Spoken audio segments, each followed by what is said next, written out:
Assalamu alaikum student mathematics 4024. Welcome to Math Guru. I hope you all are fine. I am fine too, alhamdulillah.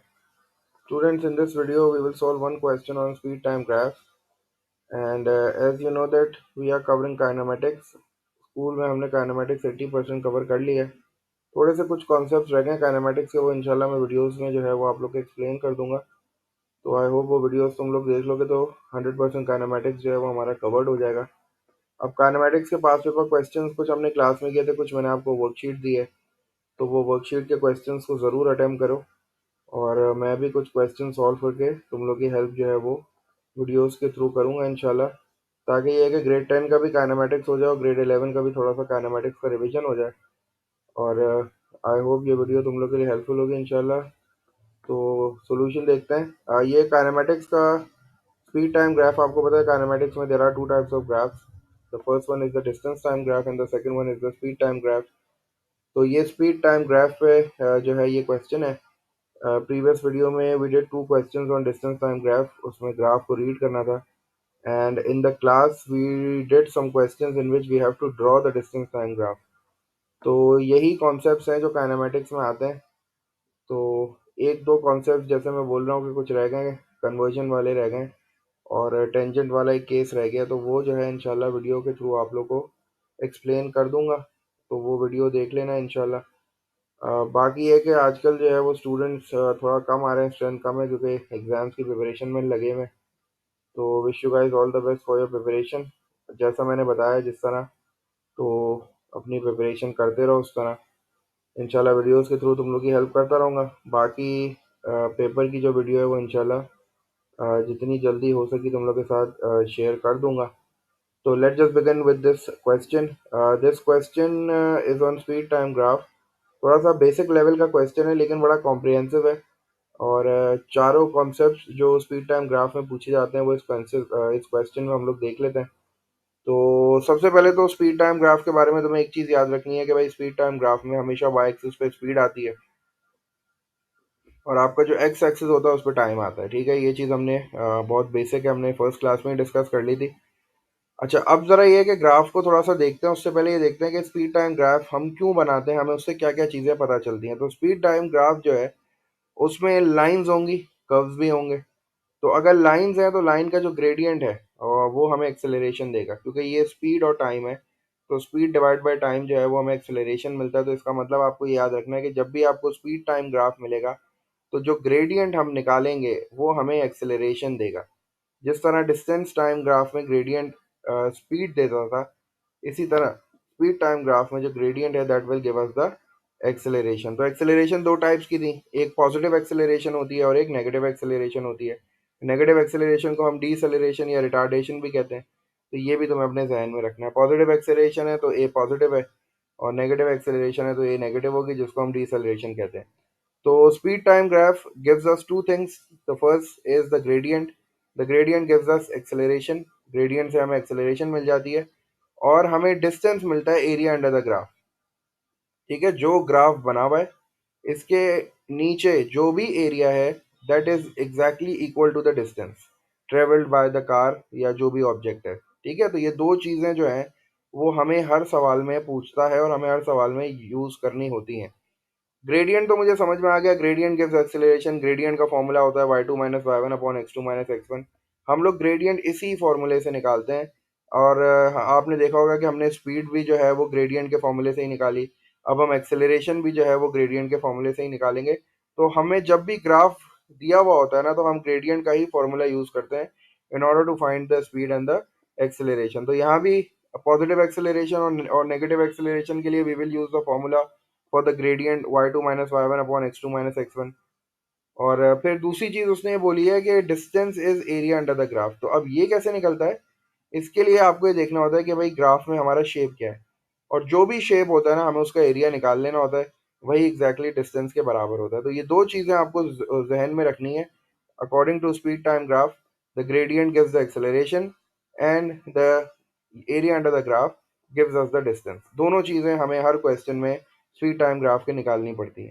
ठीक है, चलो अब जरा question देखते हैं. अच्छा, क्वेश्चन से पहले थोड़ा सा ग्राफ को देख लेते हैं. ग्राफ जो है वो हमारे इस तरह बना हुआ है कि जीरो से स्टार्ट हो रहा है और आफ्टर 4 सेकेंड्स जो है वो हमारी जो स्पीड है वो 40 मीटर पर सेकेंड हो गई है। तो इस तरह की जो लाइन आपको नज़र आ रही है स्पीड टाइम ग्राफ में, इसका मतलब ये होता है कि आपकी स्पीड बढ़ रही है, क्योंकि आप देख सकते हो वाई एक्सिस पे आपकी स्पीड बढ़ रही है। जैसे जैसे आप आगे बढ़ रहे हो, 2 सेकेंड्स हो गया, 4 सेकेंड्स हो गया, 3 सेकेंड्स हो गया, तो आपकी स्पीड जो है वो बढ़ रही है। आपकी स्पीड बढ़ रही है तभी ये लाइन ऊपर की तरफ जा रही है। लेकिन ये बात भी आपको पता है कि since this is a straight line, और स्ट्रेट लाइन का ग्रेडियंट कांस्टेंट होता है, तो इसका मतलब है कि स्पीड इंक्रीज तो हो रही है लेकिन एक्सेलरेशन जो है ना वो कांस्टेंट है। तो ये चीज़ आपको अपने जहन में रखनी है। तो अगर स्पीड टाइम ग्राफ में इस तरह की लाइन आपको नज़र आ रही है, मतलब गोइंग अपवर्ड स्ट्रेट लाइन आपको नज़र आ रही है, तो आप समझ लेना कि speed is increasing. Why? Because there is acceleration and acceleration is constant. तो ये आपके जहन में होना चाहिए। अच्छा, अब यहाँ से देखो 4 सेकेंड से लेके 8 सेकेंड तक स्ट्रेट लाइन है, स्ट्रेट हॉरिजॉन्टल लाइन है। तो ये स्ट्रेट हॉरिजॉन्टल लाइन जो है ये हमें बता रही है कि हमारी स्पीड अब कांस्टेंट है। ठीक है। जैसे डिस्टेंस टाइम ग्राफ में ये जो स्ट्रेट लाइन आती है ये बताती है कि रेस्ट में ऑब्जेक्ट, यहाँ स्ट्रेट लाइन का मतलब है हमारी स्पीड कांस्टेंट हो गई, एक्सेलरेशन जीरो हो गई। और उसके बाद फिर आप देखोगे कि 8 से लेके 10 सेकेंड्स तक जो है वो लाइन नीचे की तरफ आ रही है। इसका मतलब है कि हमारी स्पीड जो है वो डिक्रीज हो रही है। क्यों डिक्रीज हो रही है? क्योंकि हमारी गाड़ी जो है वो स्लो डाउन हो रही है, उसमें डीसेलरेशन प्रोड्यूस हो रही है, उसकी जो एक्सेलरेशन है वो ख़त्म हो रही है, तो उसकी स्पीड जो है वो हल्के हल्के हल्के हल्के होके आखिरकार वो रेस्ट पे आ जाएगी, उसकी स्पीड जीरो हो जाएगी। तो ये थोड़ा सा ग्राफ की इंटरप्रिटेशन थी, आपने ग्राफ की इंटरप्रिटेशन भी देख ली, थोड़ा सा रिवीजन हो गया। अब जल्दी से देखते हैं क्वेश्चन में हमें फाइंड आउट क्या करना है। In the first part we have to find the acceleration in the first 4 seconds. उसने बोला है कि एक्सेलरेशन हो रही है। हमने अभी ग्राफ की इंटरप्रिटेशन भी देख ली, हमें नज़र आ रहा है कि 0 से लेके 4 सेकेंड तक एक्सेलरेशन हो रही है, हमारी गाड़ी की स्पीड बढ़ रही है। ठीक है, जो भी ऑब्जेक्ट है उसकी स्पीड बढ़ रही है, तो हमें ये एक्सेलरेशन फाइंड आउट करनी है इन द फर्स्ट 4 सेकेंड। तो मैंने आपको बोला था कि हम एक्सेलरेशन कैसे निकालेंगे, एक्सेलरेशन ग्रेडियंट के थ्रू निकालेंगे। तो ग्रेडियंट के लिए we have to take 2 points, हमें 2 पॉइंट्स लेने पड़ेंगे। तो फर्स्ट पॉइंट, क्योंकि स्टार्टिंग पॉइंट ओरिजिन है, तो हम फर्स्ट पॉइंट हमेशा 0 0 ले लिया करेंगे। और फिर हमारा लास्ट पॉइंट जो है ना बिल्कुल सॉलिड होना चाहिए, तो ये वाला पॉइंट जो है वो ज़्यादा बेहतर है। यहाँ एक्स की वैल्यू जो है वो 4 है, तो 4 पहले आ जाएगा, और वाई की वैल्यू 40 है, तो 40 बाद में आ जाएगा। तो 4 और 40 ये मेरा दूसरा पॉइंट हो गया। अब मैं इसको x1 y1 और x2 y2 लिख सकता हूँ बिल्कुल। ये चूंकि मेरा पहला पॉइंट है तो मैं इसको x1 और y1 लिख लेता हूँ, और टू, और ये y2 हो गया।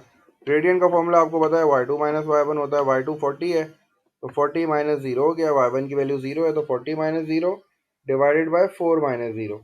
तो 40 minus zero will give me 40, and 4 minus zero 4 हो जाएगा, 40 अपॉन 4 10 हो जाएगा। तो इसकी एक्सेलरेशन जो आ गई फर्स्ट 4 सेकेंड में, that is 10 metre per second square. ठीक है, ग्रेडियंट का फॉर्मूला यूज किया। 2 पॉइंट्स जो है वो इस लाइन पे, क्योंकि acceleration is from 0 to 4 second, 4 second के बाद एक्सेलरेशन नहीं हो रही। ठीक है, तो अगर आप कोई पॉइंट 4 सेकेंड के बाद का लोगे तो आपका आंसर गलत आ जाएगा। तो आप 0 से लेके 4 तक में आपकी जो लाइन ऊपर की तरफ जा रही है, आपने यहाँ 2 पॉइंट्स ले लिए। हमेशा एक स्टार्टिंग पॉइंट ले लिया करो, एक एंडिंग पॉइंट ले लिया करो। ठीक है ना, एंडिंग पॉइंट भी जो है वो सॉलिड होता है, स्टार्टिंग पॉइंट भी सॉलिड होता है, तो आपको जो है वो कोऑर्डिनेट्स पढ़ने में प्रॉब्लम नहीं होगी। तो 0 0 ये हो गया, 4 और 40 ये हो गया, x1 y1 x2 y2 मैंने लेबल कर दिए, और फिर y2 minus y one upon x2 minus x1 gradient का फॉर्मूला यूज़ करके मैंने एक्सेलरेशन निकाल ली। चूँकि ये पॉजिटिव एक्सेलरेशन है, ये मतलब मेरी गाड़ी की स्पीड बढ़ रही है इसकी वजह से, तो ये पॉजिटिव एक्सेलरेशन है, तो इसीलिए जो है यहाँ पॉजिटिव साइन आपको नज़र आ रहा है, और ये 10 metre per second square first part का आंसर आ गया।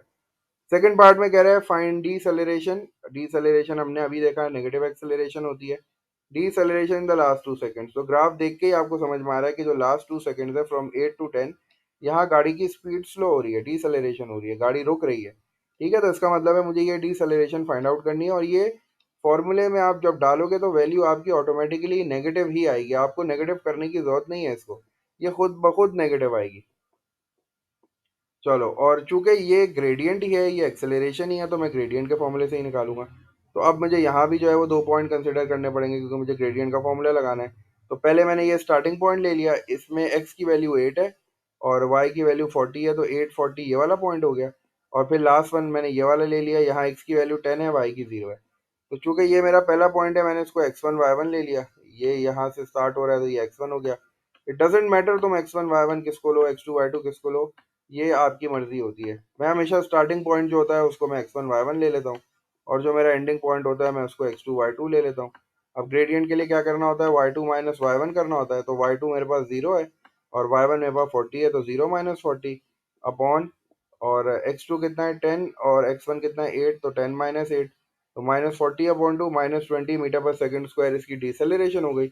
और अगर आपको इसको डिसेलरेशन की तरह लिखना है तो आप जो है ये नेगेटिव साइन हटा दोगे। देखो जहाँ ये चीज़ लिखी हुई है कि मेरी जो ग्रेडियंट आ रही है that is coming as -20 metre per second square, लेकिन मुझे जो है वो ग्रेडियंट नहीं निकालनी थी, मुझे तो एक्सेलरेशन या डिसेलरेशन निकालनी थी। तो अब जो एक्सेलरेशन आ रही है वो -20 आ रही है। तो आप इसको इस तरह कर सकते हो कि आप -20 के आगे मीटर पर सेकंड स्क्वायर इस तरह भी दे सकते हो इसका आंसर। या अगर आपको एक्सेलरेशन का वर्ड अच्छा नहीं लग रहा तो फिर आप डिसेलरेशन लिख दो, क्योंकि उसने क्वेश्चन में डिसेलरेशन मांगी है तो हम डिसेलरेशन लिख देते हैं। लेकिन अब जो जो वैल्यू है वो आप पॉजिटिव लिखोगे, क्योंकि डिसेलरेशन से ही मुझे बात समझ में आ गई कि जो मेरा आंसर है वो नेगेटिव आ रहा है। तो अगर आप डिसेलरेशन भी नेगेटिव लिखोगे तो वो फिर जो है ना एक्सेप्टेबल नहीं होगा। तो आपको एक्सेलरेशन तो नेगेटिव लिखनी है, लेकिन जब आप एक्सेलरेशन के वर्ड को डिसेलरेशन में कन्वर्ट करोगे तो -20 की जगह +20 लिख लोगे, क्योंकि डिसेलरेशन इट्स इनफ, उससे हमें खुद ही पता चल जाएगा कि हमारा आंसर नेगेटिव आ रहा है। तो ये दो पार्ट जो थे that was all about gradient. एक जो है वो एक्सेलरेशन थी, एक डिसेलरेशन थी। याद रखना जब भी स्पीड टाइम ग्राफ आया वो ग्रेडियंट पूछे, वो आपसे एक्सेलरेशन पूछे, तो आप फौरन से ग्रेडियंट निकाल लेना बाय 2 पॉइंट फॉर्मूला, तो इसकी एक्सेलरेशन आ जाएगी। ठीक है, थर्ड पार्ट में देखते हैं। थर्ड पार्ट में हमसे कह रहा है total distance travelled in 10 seconds. वो कह रहा है कि भाई 0 से लेके 10 सेकेंड्स तक जितना डिस्टेंस ट्रेवल किया है वो मुझे बताओ, टोटल डिस्टेंस बताओ। तो आपको पता है कि स्पीड टाइम ग्राफ है, एरिया अंडर द ग्राफ जो है वो मुझे डिस्टेंस देगा। तो ये जो ग्राफ का शेप बन रहा है ये ट्रेपीजियम बन रहा है, तो इसका मतलब है मुझे area of trapezium find out करना है, वही मेरा टोटल डिस्टेंस होगा। तो एरिया ऑफ ट्रेपीजियम का फॉर्मूला मेरे पास क्या होता है, area is equals to half multiply by height और multiply by sum of parallel side. ठीक है, तो अब इस ट्रेपीजियम को मैंने यहाँ देखो ड्रॉ कर लिया। अब इसमें मुझे देखना है कि मेरे पास पैरेलल साइड्स कौन सी हैं। तो ये दोनों तो पैरेलल नहीं है, ये वाली साइड और ये वाली साइड तो पैरेलल नहीं है, ये तो आगे जाके मिल जाएंगी। लेकिन ये ऊपर वाली साइड और ये नीचे वाली साइड दे होता पैरेलल। तो इसका मतलब है कि मुझे इनकी लेंथ चाहिए होंगी। तो ये 0 से शुरू हो रही है 10 तक जा रही है, इसका मतलब है कि एक पैरेलल साइड की जो लेंथ है वो 10 है, और एक जो है वो 4 से स्टार्ट हो रही है और 4 से 8 तक जा रही है। तो इसका मतलब है 8 - 4 कितना हो गया, तो इसकी लेंथ 4 है। ठीक है, तो एक साइड मेरे पास 10 हो गई पैरेलल और एक साइड मेरे पास 4 हो गई। तो ये देखो मैंने यहाँ जो है वो अपना ट्रेपीजियम दोबारा बना दिया। और मैंने आपको बताया था कि height is between the two parallel side, दोनों पैरेलल साइड्स के दरमियान जितना डिस्टेंस है वही हाइट होती है ट्रेपीजियम की। तो यहाँ पैरेलल साइड्स ये वाली और ये वाली हैं, तो इसका मतलब है कि यहाँ से लेके यहाँ तक ये पूरी हाइट है मेरी। और इसको पढ़ने का तरीका क्या है, वाई एक्सिस पे जाना पड़ेगा, देखना पड़ेगा वाई एक्सिस पे क्या वैल्यू है। तो 0 से 40 यही है, तो इसका मतलब है कि 40 इसकी हाइट होगी। तो ये मैंने ट्रेपीजियम बना लिया, ऊपर वाली साइड 4 हो गई, नीचे वाली 10 हो गई और ये 40 हो गया। अब सिर्फ वैल्यूज पुट करनी है मुझे जल्दी से। Area is equals to half as it is आ गया, हाइट की जगह पे मैंने 40 लिख दिया। और फिर सम ऑफ पैरेलल साइड्स का मतलब है दोनों पैरेलल साइड्स की लेंथ को ऐड कर दो। एक 4 एक 10 है, तो 10 + 4 हो गया, 10 + 4 इज 14। और ये जो 2 है ये रिड्यूस हो गया, 2 times 1 is 2 and 2 times 20 is 40। तो यहाँ 20 आ गया, और 20 को जब 1 से मल्टीप्लाई कराऊंगा तो 20 × 1 = 20 हो जाएगा।